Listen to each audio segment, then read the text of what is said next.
النهاردة احنا هنكمل دراسة أفعال الحركة جلاجولوجينيا. هناخد الجزء الرابع في الثلاث أجزاء اللي عدوا.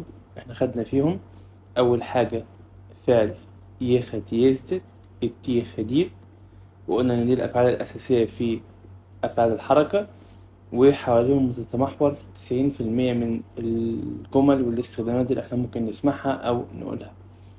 في الجزء الثاني اتكلمنا عن 6 أفعال اللي هم نستي نسيت، فيستي فاديت، فيستي فازيت. قلنا ايه التصريف بتاع كل فعل منهم، قلنا ايه استخداماتهم، علقنا على حتة الاس بي والان اس بي اللي هو المكتمل وغير المكتمل، وقلنا امتى الافعال بتكون في رازني نبرافليني او رازني ستوراني اللي هي في اتجاهات مختلفة، ده اللي هو الان اس في، وقلنا امتى بتكون في اتجاه واحد اللي هو الاس في المكتمل. تمام، سيفرشيني بي. الجزء اللي قبل ده احنا اتكلمنا عن 6 أفعال تانيين اللي هم بلافت بليد، بلافت بليد.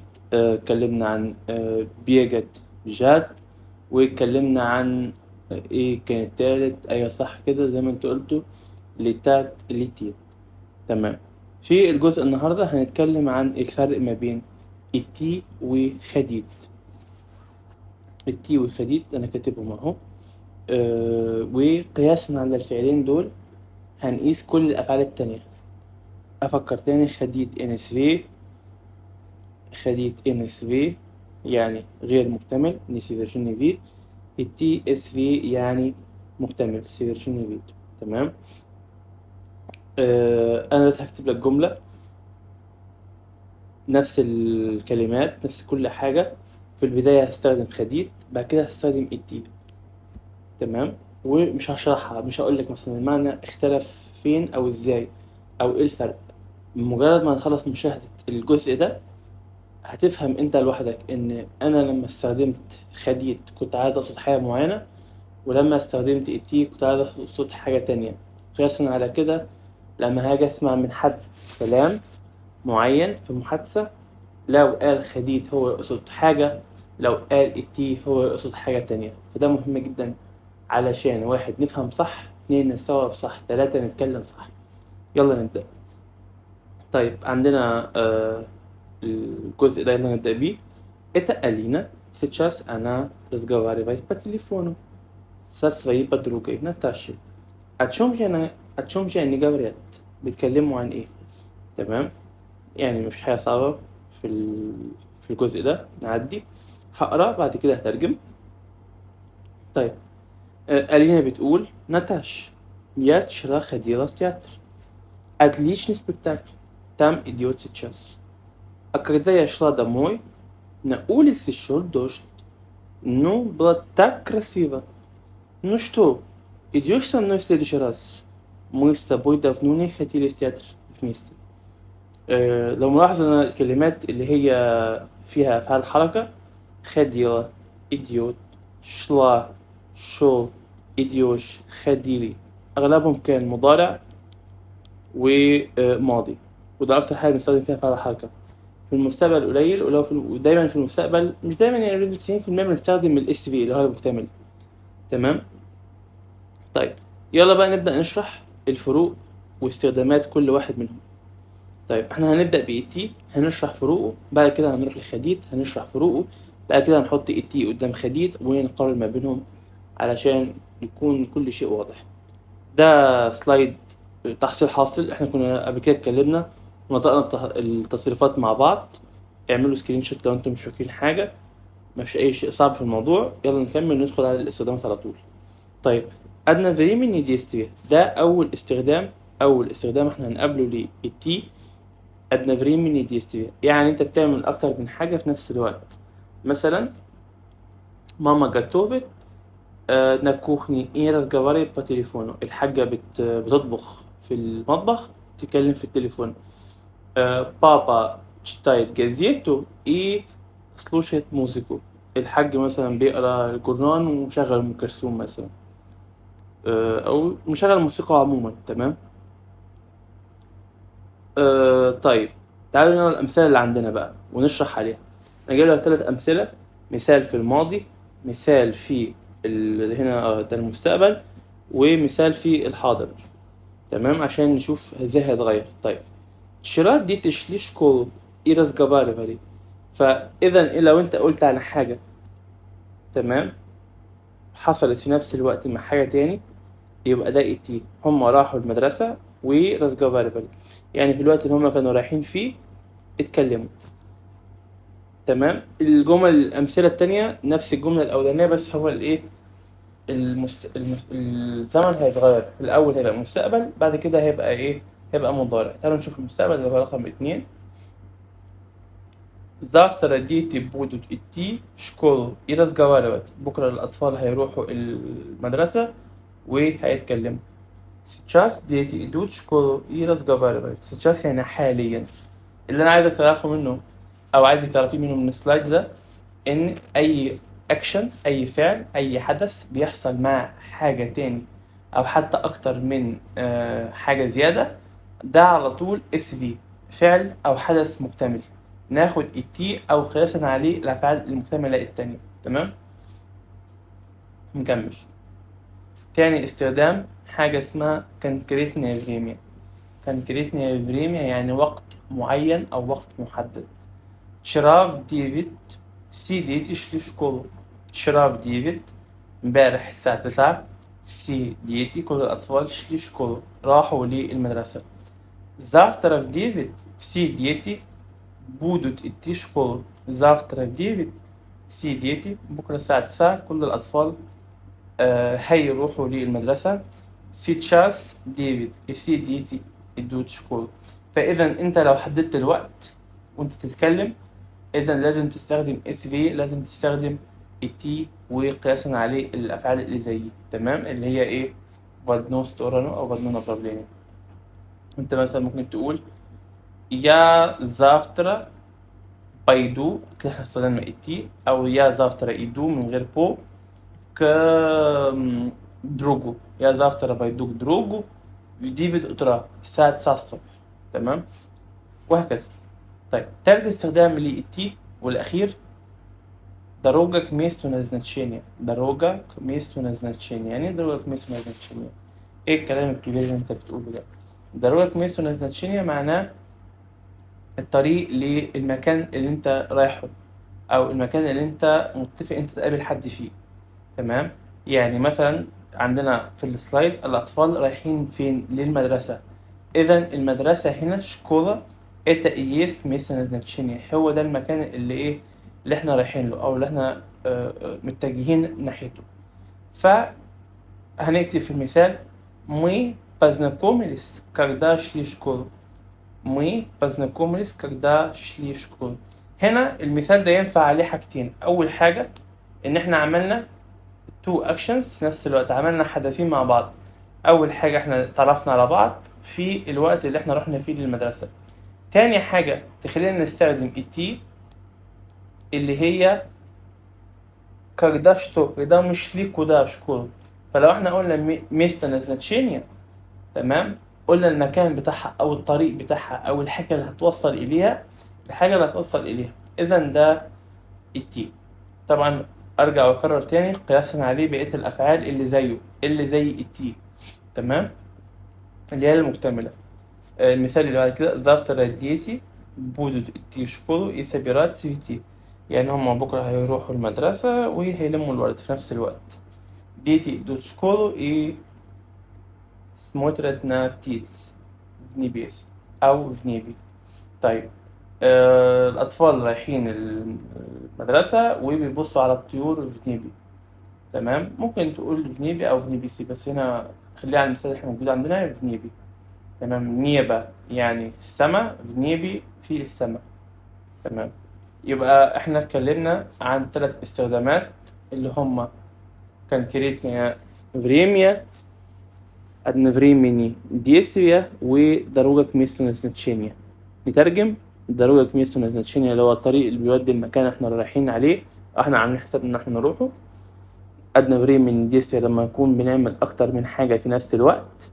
وقلنا كمان конкретное действие يعني وقت، конкретное время وقت معين. لو حددنا وقت معين في جملتنا اذا ده حدث هياخد التي قياسا عليه بقية الافعال اللي زي. طيب نروح لخديد. نفس الكلام السلايد ده بس عشان نفتكر التصريف. في النستاشيا فريميا، البراشيتشيا فريميا والبودوشيا فريميا، مش حاجة صعبة على ما أعتقد. لو انتوا ناسين حاجة في التصريف راجعوها، اعملوا سكرين شوت واكتبوا التصاريف كمان مرة في الدفتر بتاعكم. تمام، لو فاكرين كل حاجة يلا بينا نكمل. طيب دلوقتي احنا هناخد استخدامات خديد، وبرضو قياسا على خديد بقية الأفعال اللي زيه اللي هي NSV. تمام، أني أستالي بتموشتا خديلي في مجازين. أني أستالي بتموشتا خديلي في مجازين. تدائي أبراتنا، معنى كده إن هما إيه، راحوا للمحل، أدي المحل أهو. تمام، ورجعوا من المحل. خديلي ستالي. وهنا كمان في حاجة، لو احنا حطينا كلمة بويلي، بويلي حشنا خديد وحطينا بويت عشان هما اتنين جمع، هنقول أني بويلي في مجازيني جديه بردلوجني باتيش. هل المعنى هيتغير؟ لا مش هيتغير. طول ما المعنى ما اتغيرش معنى كده ان الحدث ده او الاكشن ده هياخد NSV، هياخد خديد. تمام، تدائي أبراتنا. نكمل. بافتريايمس، بافتريايمس معناها التكرار. دي تقريبا انا اكتر كلمة قلتها في التلات اجزاء اللي قبل كده. اي حدث او جملة او مثال فيه تكرار، يعني تدا سدا تدا سدا، على طول لازم نستخدم NSV خديت. والجمل دي بتكون متعلمة بريجولار نفسجدات شاستا انكدا ريتكا каждый день, каждое утро, каждый вечер, каждую неделю, каждый год, каждый месяц، وهكذا. أي شيء بيدل على التكرار. إذن ناخد NSV خديد وإخواته. المثال اللي عندنا أني всегда вместе ходят в магазин. всегда أهو. تمام، ده دليل على التكرار. نكمل. движение в разные стороны. движение в разные стороны يعني الحركة في أكتر من اتجاه. تمام. завтра، تعالوا نشوف المثال. أني будут завтра أني توشي будут ходить по магазинам. ходить по магазинам يعني اللي هو إيه، تلف في المحلات. يعني مثلا عندنا مثلا ترجوبة سنتر. ترجوبة سنتر يعني زي مول أو مش عارف بصراحة. مول هنقول عليه مول، مش حاجة تانية. ممكن نقول مبنى تجاري كبير، محلات. فهم دخلوا 1 2 3 4 5 6 وملقوش حاجة، بيتهم مشتروش حاجة وروحوا كالعادة. движение в разные стороны، فالحركة في أكتر من اتجاه. تدا سدا تدا سدا، ده على طول NSV يعني سيرشنيفيت وياخد خديد. طبعا قياسا على خديد كل الناس اللي زيه، الأفعال اللي زي مثلا يزدت مش يخد، أو مثلا بلافت مش بليت، أو مثلا نسيت مش نستي. تمام. وهكذا.